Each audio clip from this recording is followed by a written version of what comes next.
감사합니다. 이 말씀 제목처럼 시니어여 하나님만 의지합시다, 이런 제목으로 하나님의 말씀 나누도록 하겠습니다. 한번 앞뒤 좌우로 인사 나눌 텐데요. 잘 오셨습니다 인사하겠습니다. 잘 오셨습니다. 한 번 더 인사하실 때 하늘 복 많이 받으세요 인사하겠습니다. 하늘 복 많이 받으세요.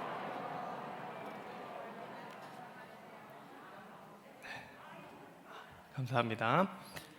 오늘 이 말씀처럼 시니어여 하나님만 의지합시다 라는 제목으로 하나님 말씀 살펴볼 텐데요.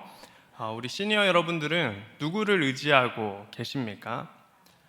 시니어 성도님들께 말씀으로 권면드리고자 하는 것은 이 말씀의 제목처럼 하나님만 의지하게 되는 우리 시니어 분들이 되기를 바라는 것입니다. 오늘 우리가 읽은 이 시편의 말씀을 보면은 이 시편을 기록한 저자는 다윗인데요. 이 본문에 우리가 읽은 본문을 잘 따라 보면은 이 다윗이 어려운 상황 속에서도 이 하나님만 온전히 의지하고 또 하나님만 바라기를 바라고 또 스스로에게 말하고 있습니다. 하나님만 바라고 또 하나님만 의지하고 하나님만이 구원이 되신다라는 것을 믿음으로 고백하고 있는데요. 이 성경에 나오는 다윗의 삶을 살펴보면은 그의 삶이 그렇게 참 탄탄대로를 걸어왔던 것만은 아니라는 것 잘 알 수가 있습니다.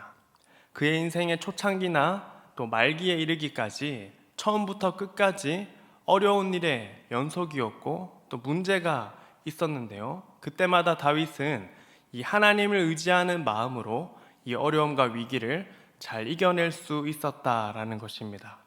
그의 인생 초창기에 보면은 이름 없는 무명의 청년으로 이 골리앗과의 싸움을 이기게 되었을 때에 무명의 청년이었던 이 다윗에게 기쁨은 잠시였고 이 골리앗을 이긴 그 명성 때문에 이 사울 왕의 시기를 받고 도망자로 삶을 살아가게 되었다라는 것입니다. 다른 사람도 아니고 한 나라의 왕의 시기와 질투를 받으면서 또 생명의 위협을 느끼면서 생사의 갈림길 속에 하루하루를 살아갔던 이 다윗이라 할 수가 있을 것입니다. 하나님의 은혜로 이 이스라엘의 왕이 되었는데 또 왕이 되었을 때는 이 다윗을 왕으로 인정하지 않는 많은 사람들이 있어서 7년 동안 유다 밖은 넘보지 못하는 그런 반쪽짜리 왕으로 살아갈 수밖에 없었습니다. 그리고 왕이 된 이후에는 잠잠해지나 싶었는데 자기 아들들이 이 다윗 왕의 자리를 꿈꾸면서 반란을 하는 그런 어려움을 겪기도 있었습니다. 이를 통해서 다윗의 인생에 잠잠할 날이 별로 없었다라는 것 쉽게 알 수가 있는데요. 그런 위기 속에 다윗이 어떻게 했는가?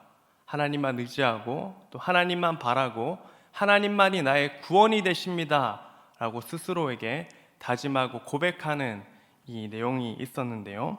그렇기 때문에 오늘 우리가 읽었던 이 말씀의 내용 또 시편의 내용이 다윗의 인생의 많은 위기와 어려움을 겪으면서 얻은 귀한 신앙의 고백과 유산이라는 것을 염두에 두고 이 말씀을 살펴보시면 되겠습니다.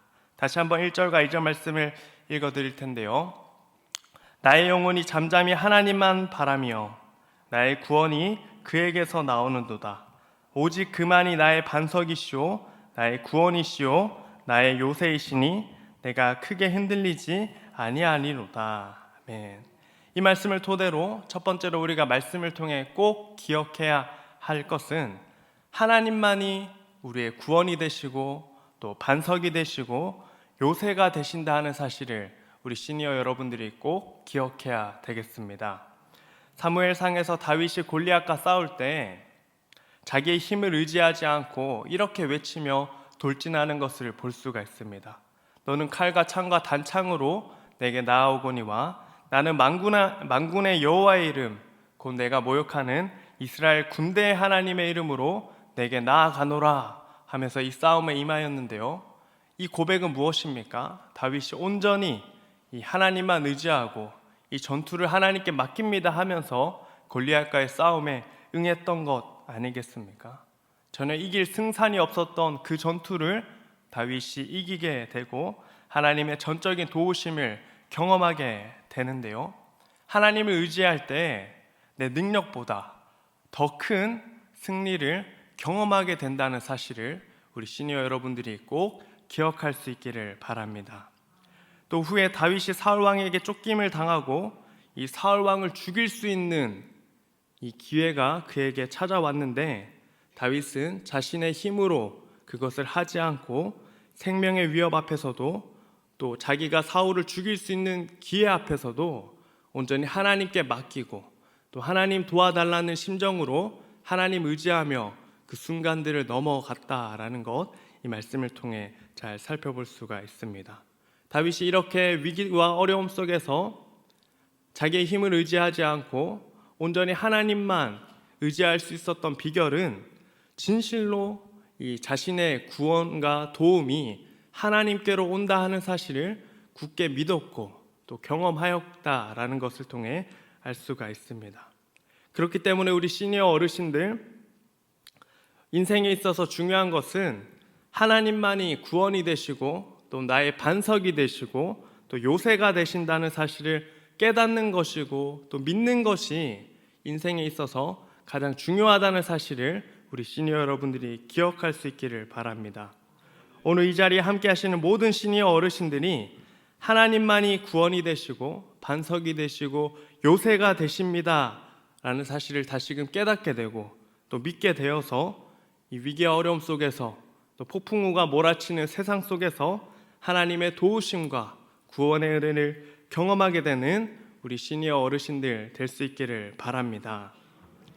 이 다윗 왕의 인생을 살펴볼 때 이 다윗이 언제 가장 흥왕하고 가장 힘이 세고 가장 영향력 있는 인생을 살았는가 생각해 보면 이스라엘 왕이 되어서 전국을 통일하고 또 적국과 싸워서 이길 때 그의 인생이 가장 강력했던 것이 아니라 골리앗과의 전투에서 하나님을 의지할 때 다윗의 인생이 가장 강력하였고 또 아둘람 굴과 같은 이 절망적인 환경에서도 하나님만 의지하고 하나님의 도우심만 바랄 때 그의 인생이 찬란히 빛나는 순간이었다라는 사실을 우리가 꼭 기억해야 할 것입니다. 오늘 우리가 읽은 다윗의 고백과 삶을 한번 생각해 보면서 하나님만 의지하는 인생이 가장 강한 인생이 되고 복된 인생이 되고 값진 인생이 된다는 사실을 기억하여서 하나님만 의지할 수 있게 되시기를 바랍니다.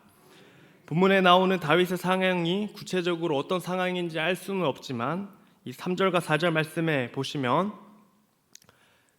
같이 한번 읽어보겠습니다. 시작.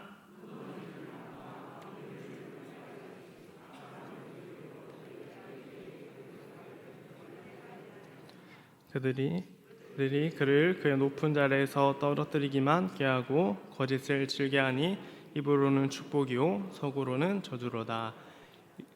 3절과 4절 말씀에 보시면은 이 다윗 주변에는 지금 넘어지는 담과 흔들리는 울타리 같이 사람을 죽이려는 사람이 다윗 주변에 있었고 또 다윗에게 거짓말을 일삼는 사람들이 그의 주변에 많이 있었다라는 것을 이 고백을 통해 상상해 볼 수가 있습니다. 이 원수들의 공격 앞에 다윗이 어떻게 반응하는가 이 말씀을 통해 살펴보면 다윗은 그 사람들에게 보복하기보다 1절과 2절에 나오는 이 고백을 다시 한번 이 5절과 6절에서 고백하고 있는데요. 원수들이 공격하고 또 저주하고 위협하는 그 순간에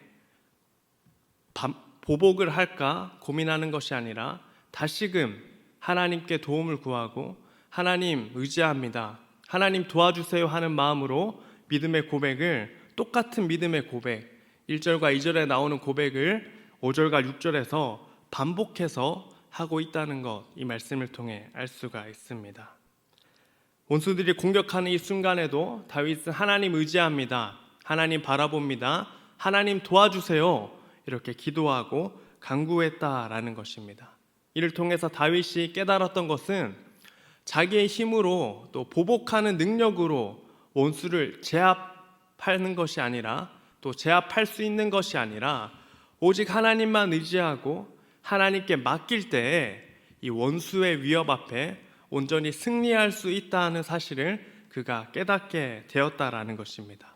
오직 하나님의 도우심으로만 이 문제와 어려움, 위기와 또 생명의 위협을 해결할 수 있다라는 사실에 소망을 두고 기도하고 간구하고 있다라는 것입니다. 우리 시니어 어르신들, 본문에 나오는 이 다윗과 같이 큰 위협이 우리들 앞에 찾아올 때가 있을 것입니다.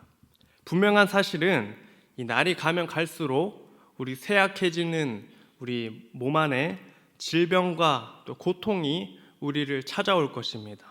또 불투명한 미래와 불안한 미래가 반드시 우리를 엄습하고 찾아올 테지만 우리의 확실한 도움과 구원이 되시는 그 하나님을 의지함으로, 또 하나님 도와주세요, 하나님 의지합니다, 하나님 나의 구원이 되십니다 라는 믿음의 고백을 통해 그 어려운 순간을 이기고 또 승리하게 되는 우리 어르신들 될 수 있기를 바랍니다.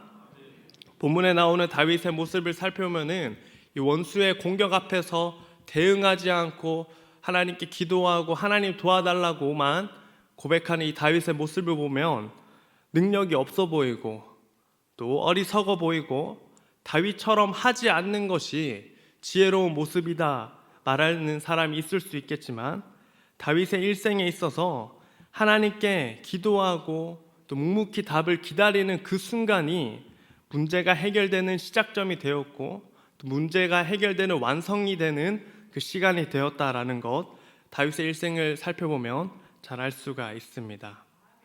기약 없는 어려움이 우리들 앞에 놓여 있고 또 누구를 의지하고 누구에게 도움을 구해야 하는가 고민이 되실 때마다 이 다윗의 고백을 다시금 생각해 볼 수 있기를 바랍니다. 오직 하나님만 의지하여서 또 하나님께만 도움을 구하여서 우리 인생의 모든 문제를 해결받는 우리가 될 수 있기를 바랍니다. 분명한 사실은 하나님을 의지하면은 잘 안 되는 것 같지만 이 결정적인 순간에 이 반전과 승리를 경험하게 된다는 것입니다. 우리 온천교회 시니어 어르신들이 모두 하나님만 의지하게 되시기를 바랍니다. 하나님만 의지하는 것이 실제적이고 또 능력이 있고 인생의 가장 강력한 무기가 된다는 이 말씀의 가르침이 저와 여러분들의 삶의 증거와 열매로 나타날 수 있기를 바랍니다. 두 번째로 우리가 이 말씀을 보면서 하나님을 의지해야 되겠고, 또 두 번째로는 하나님 외에 이 세상의 것들은 어떤 것도 의지하면 안 된다 하는 지혜를 깨달아야 되겠습니다. 이 세상에 있는 모든 것들은 우리가 의지할 만한 대상이 아니라는 사실을 우리 어르신들이 꼭 기억해야 되겠습니다. 본문 9절에 보시면 같이 읽어보겠습니다. 시작. 아 슬프도다 사람은 입김이며 인생도 속임수이니 저울에 달면 그들은 입김보다 가벼우리로다. 사람의 인생은 의지할 대상이 안 된다라는 것입니다. 사람의 인생은 입김과 같이 금방 사라져버리는 것이 인생이다라는 것입니다. 우리 어르신들이 잘 아는 말씀 시편 90편 10절에 보면 우리의 연수가 70이요 강건하면 80이라도 그 연수의 자랑은 수고와 슬픔뿐이요 신속히 가니 우리가 날아가나이다 라는 말씀이 나옵니다. 인생이 짧고 의지할 만한 것이 되지 못하고 우리 스스로도 그렇지 못한 만큼 다른 사람도 의지할 대상이 안 된다라는 것 꼭 기억해야 되겠습니다. 동서양을 막론하고 이 다른 사람을 의지하고 또 다른 사람에게 기대었다가 배신당하는 일이 얼마나 많은지 모릅니다. 로마의 황제와도 같았던 율리우스 카이사르라는 사람이 있었는데요, 그의 이름 자체가 황제라는 의미입니다. 그를 시기하였던 사람들의 배신에 의해서 독재자와 같던 이 카이사르가 비참한 최후를 맞이하게 되는데요, 그 현장에 누가 있었냐면 율리우스 카이사르의 충직한 부하였던 브루투스라는 사람이 있어서 이 카이사르가 그의 인생의 마지막에 비참한 순간에 말하기를 브루투스 너마저 배신했나? 이렇게 말하며 최후를 맞이했다는 그런 이 내용이 있습니다. 또 동양에 보시면은 이 초안지를 잘 아십니까, 어르신들? 초안지에 보시면은 유방의 유능한 부하였던 이 한신이라는 사람, 그가 전쟁에서 얼마나 유능하였는지 한신만 있으면 전국을 제패할 것이다 라는 이 평이 있었는데요, 유방의 이 전국 통일의 1등 공신이었던 이 한신이 전국 통일을 이루게 끝난 이후에 유능한 부하였던 이 한신이 유방에 의해서 제거되었던 사실은 우리가 역사적으로 잘 아는 사실입니다. 그리고 한신이 남긴 말이 있는데요, 아직도 유명한 말로 우리에게 전해져 있습니다. 무엇이냐면 바로 토사구팽이라는 말입니다. 토끼 사냥이 끝난 이 사냥개는 버려진다라는 의미인데요, 사람을 의지하고 사람에게 기대었던 동서양을 막론하고 수많은 사람들이 이런 비참한 결말을 맞이하였다라는 사실을 우리 어르신들이 꼭 기억해야 되겠습니다. 인생을 의지하는 결말이 이와 같다라는 것입니다. 또 제가 자녀된 입장에서 우리 시니어 여러분들께 말씀드리자면, 우리 시니어 여러분들의 자녀들 그리고 손자들도 의지할 대상이 되지 못한다는 사실을 꼭 기억해야 되겠습니다. 제가 어렸을 때 초등학생 때였던 것 같은데요, 부모님이 설날을 앞두고 저에게 질문하셨습니다. 물으셨는데, 나중에 어른이 되어서 결혼하고 난 뒤에도 부모님과 함께 살 거냐 이렇게 물었더랬습니다. 제가 뭐라고 대답했을 것 같습니까? 부모님이 뭔가 잘 대답하면 선물을 사주실 것 같은 분위기여서, 네, 제가 결혼하고 나서도 부모님과 꼭 함께 살 겁니다 라고 대답했습니다. 또다시 부모님께서 물어보시기를, 만약에 부모님이 아프고 병약해져서 힘든 상황이 돼도 이 노인이 된 부모를 버리지 않고 함께 살 거냐 이렇게 또다시 물었는데, 제가 그렇게 하겠습니다, 제가 꼭 모시겠습니다 이렇게 대답해 드렸습니다. 지금도 똑같은 대답을 하고 있을까요? 지금도 똑같은 대답을 하겠습니까? 안 하겠습니까? 시니어 여러분들의 상상에 맡기도록 하겠습니다. 한 가지 확실한 것은 이 자녀도 의지할 대상이 되지 않는다라는 것입니다. 본문에 나오는 다윗도 그의 자녀 압살롬으로 인해서 얼마나 당혹스럽고 수치스러운 일들을 경험했는지 모릅니다. 자녀도 의지할 대상이 되지 않는다는 것입니다. 이 세상의 모든 인생은 의지할 대상이 아니라는 것 꼭 기억할 수 있기를 바랍니다. 다음으로 본문 10절 말씀에 보시면, 10절 말씀 제가 읽어드리겠습니다. 포악을 의지하지 말며 탈취한 것으로 허망하여지지 말며 재물이 늘어도 거기에 마음을 두지 말지어다 라는 말씀이 나옵니다.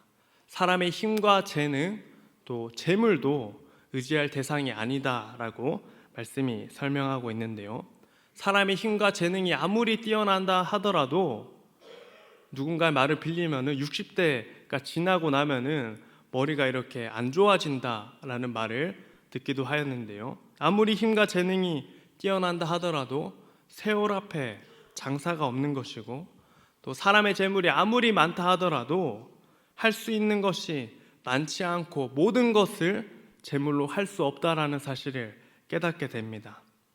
이 마르코 폴로가 쓴 동방 견문록이라는 책이 있는데요, 마르코 폴로라는 사람이 이 동방을 여행하면서 동방의 여러 나라를 이렇게 바라보고 또 견해를 썼던 책입니다.